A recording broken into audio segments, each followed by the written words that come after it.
What is going on, Jeromes? It's time for the most accurate power rankings in the known universe, Week 16 edition. You've seen all the pretenders. Now hear the contenders? I don't know. Oh, you've seen the zeros. Now get with the hero or something like that. So let's dive on in. As we always do, number 33, the greasy, grimy Green Bay Packers. Allegedly. Hey, congratulations. Concussing Tua and then having him throw 3 interceptions in the fourth quarter. I mean, just you must be super proud. Awesome. But yeah, the national media jabroni haircuts are trying to make the Packers a thing, and I kind of like it because now the Vikings can just snuff out that cigarette right on their forehead, man. But you know, whatever. Next up, number 32, you got the crooked Chicago Bears. This team sucks.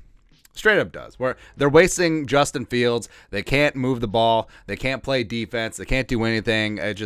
It's a disaster. And they're still in line for the number 2 overall pick. So I wonder what the hell they're going to do. Like, they should take Skornowski, the Northwestern tackle, keep him in Chicagoland, and take care of Justin Fields. But they won't. I mean, they'll probably take, I don't know, Will Anderson or something. I don't know. Who knows? Next up, 31. Actually, I have full confidence that Ryan Poles is going to screw up this draft. 31, you got the Denver Broncos. Speaking of messes, so they get shellacked. And Nathaniel Hackett gets fired, and like 2 of the assistants get fired, and the young defensive coordinator, his name escapes me, but he was offered the interim head coaching job, and he was like, no. So their interim head coach is the guy they hired after the Week 1 debacle, where Nathaniel Hackett literally couldn't manage the clock against the Seahawks. So he's head coach now. Awesome. Also, I found out that guy, I don't know his name, but he's from Minnesota. Fairmont, Minnesota. There we go. Next up, number 30. You got the Arizona Cardinals.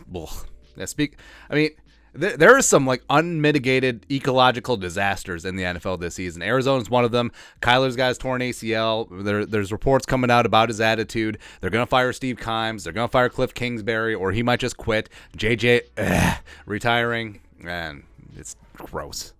Cardinals fans deserve better, man. Next up, number 30. Actually, maybe they don't, because maybe this is karma for doing Bruce Arians wrong. BA's my guy, and they certainly screwed him over. Next up, number 29, you got the Colts down 2 spots. I mean, someone pointed this out. Like, after the Colts were up 33-0 at halftime against the Vikings, that they were outscored 59-6 in the next 6 quarters. Oh, man, but this is what... So the Colts were a bad team to begin with, but this is what you get when you hire someone just off the couch.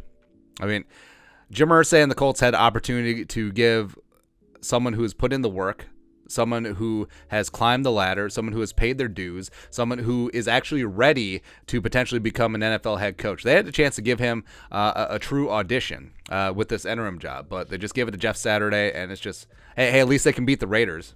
Cool. 28. Got the Falcons down 2 spots. Eliminated, done, dusted. Desmond Ridder, we'll see. I actually think that Arthur Smith may be on the hot seat. I think he might be. But, yeah, Atlanta's not a good football team. Whatever. 27. You got the Texans.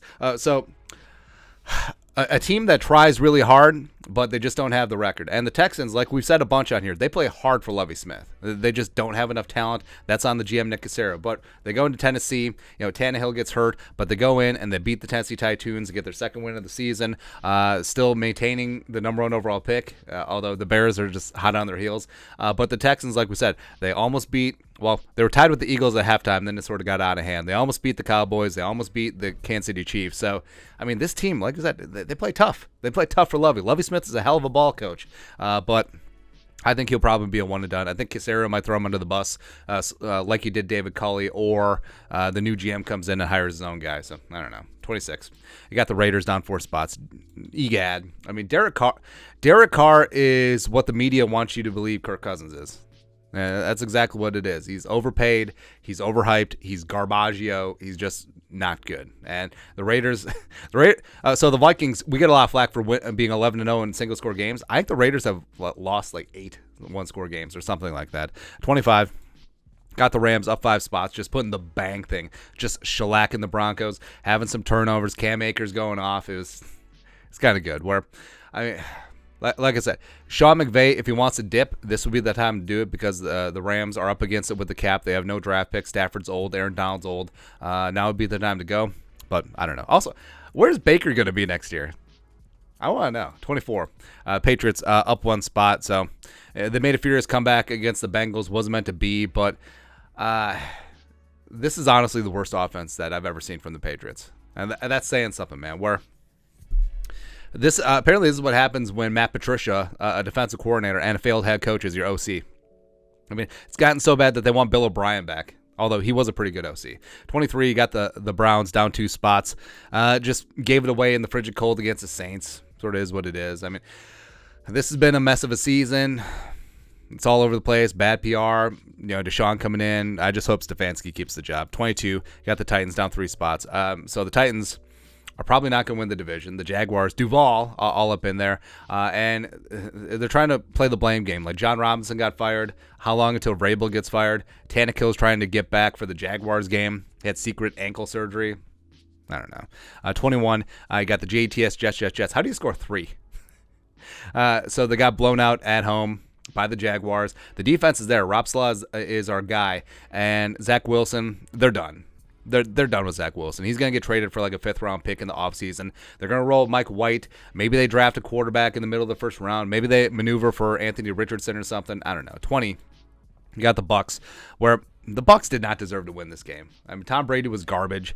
But he had the final drive. Whatever. I mean, the Bucs, I hope that Carolina somehow steals the division from them. I do, because I'd rather see the Panthers in the playoffs than the Bucs. 19, although we know the league will never let Tom Brady miss the playoffs. 19, you got the Commies down 6 spots. It was just a mismatch, and they're looking at benching Heineke, our guy. Maybe they put Carson Wentz back in the starting lineup, but I don't know. Like, it seems like a waste of talent. Like, they got one of the best defensive lines in the game, if not the best. They got Chase Young back. They got Scary Terry. Jan Dotson's looking like a stud. I don't know. 18.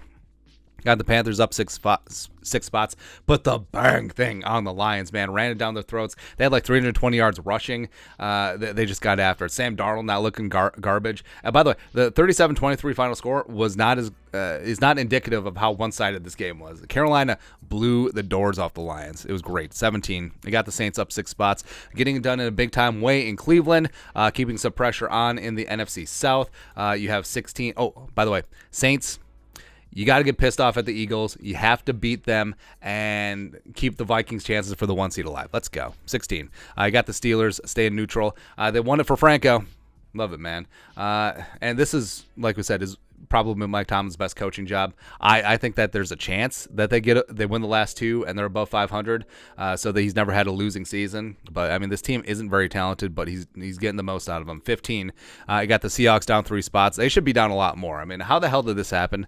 They peaked way too early. They've just been getting schwacked as of late. It's non-competitive and it's hard to watch. 14, you got Georgia 13-0, up 1 spot. They play Ohio State in the semifinals of the college football playoff on Saturday. Then also you got TCU and Michigan going at it. Not gonna lie, so I don't have a dog in the fight, but Michigan, Ohio State for the national title would just add another beautiful layer to that rivalry. That would be great. 13. Got the Lions down 3 spots. Hey, I'm glad that the national media drone haircuts can finally get off their jock, so it's whatever. I mean, the Lions, the defense finally got exposed. Unfortunately, the Vikings couldn't expose it.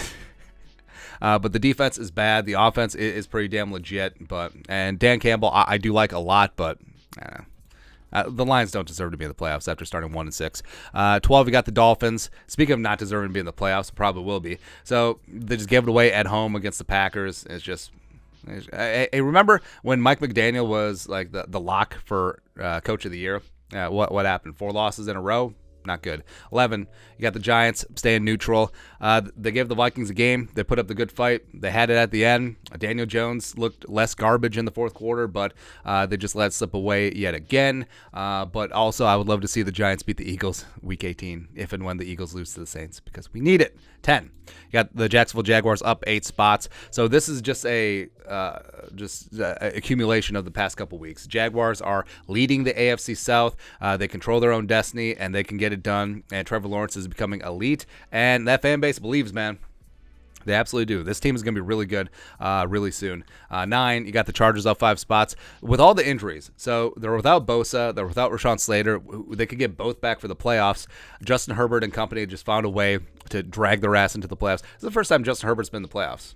It should have been last year, but I mean, yeah. Number 8. You got the Ravens up one spot. Like I said, the most nondescript, boring 10-5, 10-win team in NFL history. But they're getting it done, and they potentially are going to get Lamar back for the playoffs, so it's going to be interesting. 7, got the Bengals. So we knocked them 2 spots because they were up 22-0 against the Patriots at home. Patriots came back, just sort of, whatever. Joe Burrow threw for like 375 and a whole bunch of touchdowns, as he's wont to do. And Bengals-Bills. I mean, that's going to be a hell of a game this weekend, man. Can't wait for that one. 6, you got the Cowboys up 1 spot. Congratulations for beating the Eagles. And Gardner Minshew, great. Awesome. 5, you got the Niners.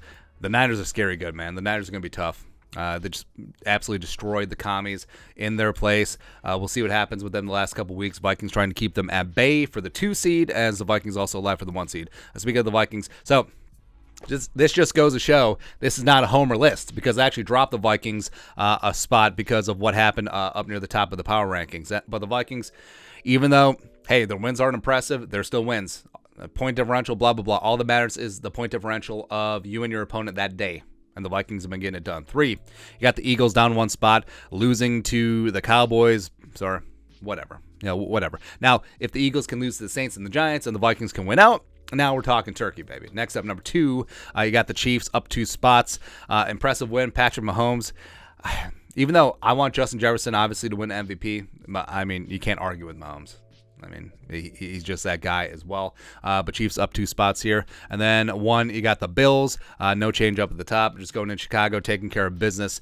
Had to survive a blizzard and cold weather, but the Bills are really, really playing good right now. But that is it. That is the Week 16 NFL Power Rankings, the most accurate power rankings in the known universe. And if you disagree with any single one of the rankings, you are wrong. How does it feel? Let us know your thoughts on our thoughts, and just tell us how right we are in the comment section below. Subscribe for daily Vikings takes. Want to support the work? Put a little something in the Venmo. But till next time, Skol, production value.